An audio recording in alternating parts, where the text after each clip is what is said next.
All right, so right now, we're talking about a storm that is very big from the Rocky Mountains to New England. More than half the U.S. population impacted by this in some way, and that means air travel pretty much at a standstill right now. This is being called the biggest air traffic cancellation event since the pandemic. I got some numbers for you. D.C. Reagan Airport, 100% canceled. Philly Airport, 94% canceled. American Airlines, nearly half of their flights canceled nationwide.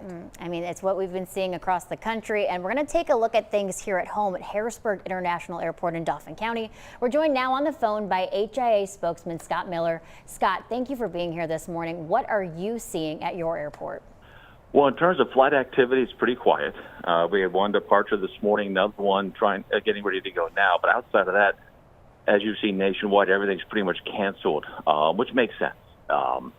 So flight activity, there's not a lot. However, obviously with the snow coming down, there's a ton of activity from our staff and contractors working on the roads, the parking lot, the runways, the taxiways, and things like that, so that when the airlines are ready to fly again and the weather calms down, everything's ready to go. Dwayne, it has to be brought up here. Anybody with plans to travel this week, our meteorologists really concerned about the cold temperatures. They're concerned about snow drifts and this sticking around for a while. Any outlook for you? Tell us about what you guys are planning for and what you're thinking. Well, it's one of those things. We have staff that came in midnight last night, and we'll have people there for 3-4 days. We'll rotate them through because unlike a roadway where you just pile in your driveway, pile big piles of snow up on the side, we can't do that for wingtip clearance safety purposes. So the blowing and the drifting does become a concern as we get into Monday, Tuesday, and Wednesday. So it's a constant battle. We've had a lot of experience. People have been through this stuff before. Now, every storm is completely different.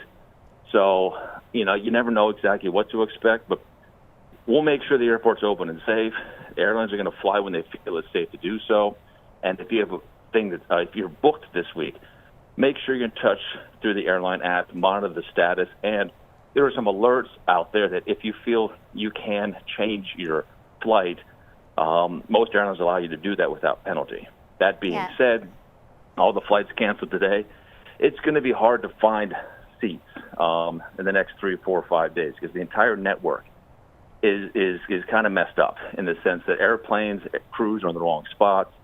The airlines are trying to be aggressive at canceling flights so they can recover as quickly as possible.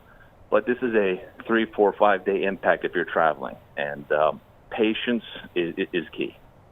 Yeah, no doubt about that. Now, we know at Reagan International, they have 100% cancellation rate. Do you know on your end how many flights are canceled or the percentage? Today, it's probably 90, 95%. So far today, we have 60 scheduled arrivals, departures today.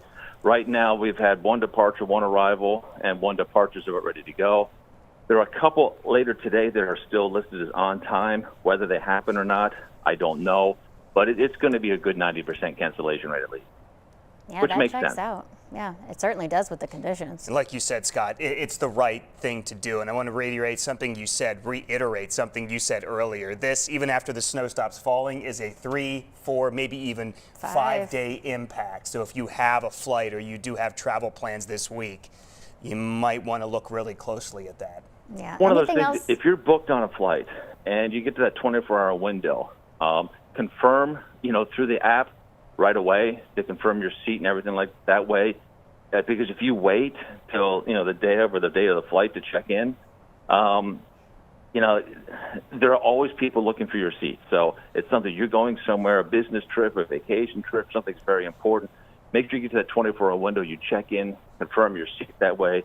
The airlines know how many more seats on that flight they have to try and get rescheduled people onto. There's a lot more people now flying than there are seats, and a cancellation this magnitude nationwide really makes it difficult for the airlines to get everyone where they want to go. Yeah, there's certainly going to be a lot of shuffling around, Scott. Thank you so much for making time for us this morning, and I'm sure we'll check back in with you throughout the week to see how the progress is going. We appreciate it. Thanks so much.